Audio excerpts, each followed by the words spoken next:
Hello, my friends, and welcome to another episode of Ending Physician Overwhelm. Today is going to be a short one. If you are watching this on YouTube, you can see that I am yet again in my car recording, and it is actually Monday morning before the Tuesday when this episode comes out. And today is going to be a quick one because that's all I've got time for. And yet it was important to me that I share this message with you. We are currently dealing with what I'm going to just call a semi-urgent sort of medical crisis in my family. And I know so well that unfortunately, so many of you also know what this experience is like. When we have a new breast cancer diagnosis, for example, which unfortunately I know far too many women physicians who have had breast cancer, when we find out or we're waiting to hear about something related to fertility or pregnancy, right? There are these situations where there is no code going on, but we are desperately awaiting what is going to happen in this medical situation and having to sort of sit with it, right? Because there's nothing that you can do other the little steps that need to happen, right? You're waiting for an appointment. You're waiting for help. You're waiting for a test result to come back. This happens, of course, all the time. And much of the time we are on the other side of it, but sometimes we are on this side of it, whether for ourselves or our loved ones. That is what is going on for me right now. And I just wanted to share with you 10 things that are helping me right now as I am dealing with this in my family. 1, noticing myself and my needs in this time. This is not my medical crisis. This is one of my kids. And I am the caregiver of this kid, my other kid, and my family as a whole. I'm not, thankfully, the only responsible adult who is in my household, and I'm not, thankfully, the only responsible adult between the two of us. We've also got wonderful support from my mom, who lives very close to us. So there is not just me, but there is me. And in order to be me and to do this, I need to take care of myself, and I need to notice what it is that I need in the moments so that I can take the actions necessary as we move through this. We are so quick to let ourselves go, and I'm not constantly thinking about myself, but I am thinking about myself and what do I need in order to be in this role. Number 2, I am continuing my routines with self-compassion. So again, this gets to my needs, but I am still trying to get to bed. I'm still trying to wake up and do my exercise, which brings me a lot of peace and clarity. And it is, as I've shared, it is a quiet time for me that helps me to feel more like myself and feel settled so that I can do what I need to do. I am still trying to eat healthy food on a regular basis, right? These routines are important to me, and I'm trying to maintain them. They may look different during this time than they would look when times are better, but just to say, the basics matter. Number 3, let people know what I need, right? I am someone who considers myself highly reliable. Am I perfect? Of course not. But I am someone that people count on, and that's true at home. That's true in my family relationships. It's true in my work. I am reliable and dependable. And right now, with stuff going on, I am less reliable and dependable to the people that I'm usually reliable and dependable to. Now, I am reliable and dependable to my kid, right, who is experiencing this in my family, and that is going to be my priority. But I will be less reliable and dependable in other settings, right?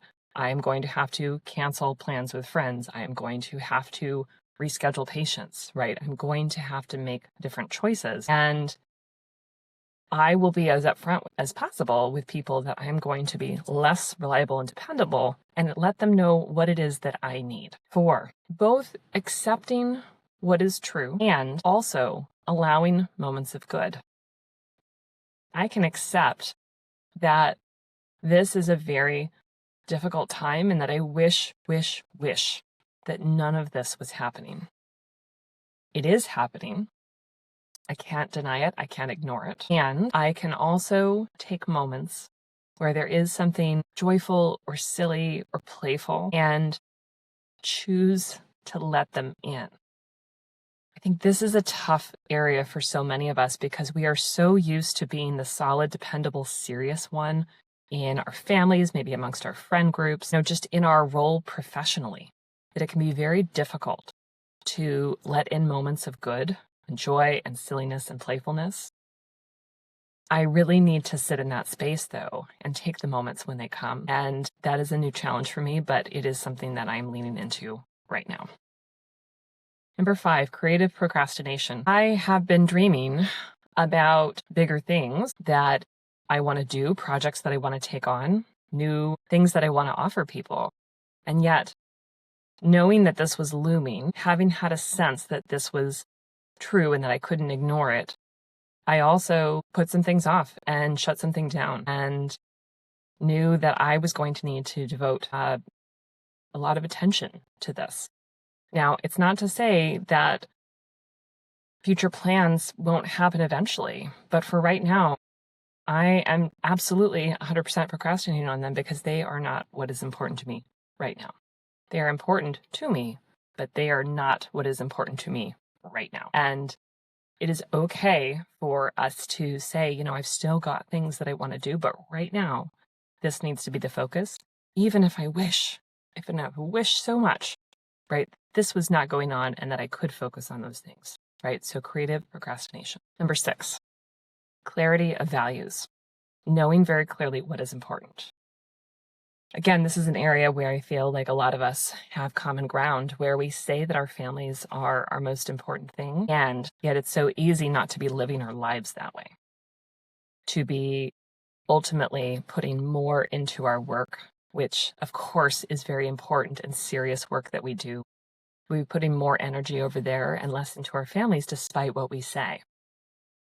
If I'm leaning into my family being my top priority, then I need to figure out, how do I show up if that is true, right? How do I make decisions day in, day out, moment to moment as things come up? Today, I am hoping that we will be having an onboarding process with a new care team that will be helping us. And that means that I'm probably going to have to cancel a bunch of people, run out of clinic, go pick people up, right, and get started. I hate doing that, but the person that I am, right, who values her family is going to need to be 100% willing to inconvenience others in order to make this happen, right? And thankfully, I can take the principle that, yes, I'm an important part of other people's care team, but I am by no means the only way that people can access care. I am the only way that my family can get this need met at this time. Number 7, know who is on my team. You and I both know that there are people in our lives that are good people to bring on board and bring in and let know what is going on. And there are people who do not fit that bill. This is part of boundaries work. I have people in my life who, I've had to set some very hard limits with, and they will not be in the loop about what is going on because I do not trust them to be able to act and speak in a way that will be helpful. So they are out of the loop, right? But I do know who is on my team, and I am going to be very intentional about letting people know what I need. Number 8, preparing for growth. This has to do with my Enneagram type. I am oddly labeled a loyalist, and at this moment, I am blanking on the number. Doesn't really matter. I am that one. And as I've heard my business mentor say very many times, the good and the bad is that we can see very far into the future, and we will start preparing for all of the things that could happen. And she describes this phenomenon where we can have pre-traumatic stress disorder, right? We can see all the bad outcomes that are potential, and I can do that. And there are some helpful elements of that, but there are also some just terrible elements of it. But as I am in this space right now, what I can see is that I've got space to grow here. I would never choose to have what is going on. And I also can accept that there are things for me to learn and pick up. And if that's what this requires, then that's what I'm going to do. Not a lesson I want to learn, right? Who would? But here we are. That's what's going on. Number 9, choose love. Again, in this situation, there are going to be some tough decisions. There are going to be some tough days. I don't know yet exactly what that looks like. I only know the flavor of the things that have been going on. And I'm choosing to lean into love, whatever that looks like in the moments. That includes love for myself. It includes love for my child. It includes love for everyone else that is important to me. And that is what I'm going to lean on as I am navigating this. And I invite you to do the same. Choose love. Number 10. I trust myself. I trust myself. And I trust myself to know who else can be trusted based on my past experiences. And again, this sort of speaks to boundaries work, but I have navigated, as have you, every crisis that has come before you.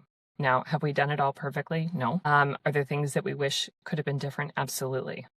But the fact that we are still here, the fact that we are speaking, the fact that we are able to reflect in this moment about what is going on means that we have handled whatever has happened to us. I'm leaning into that to trust that even though I don't know exactly what to do here, I know enough to take one step at a time and to move forward.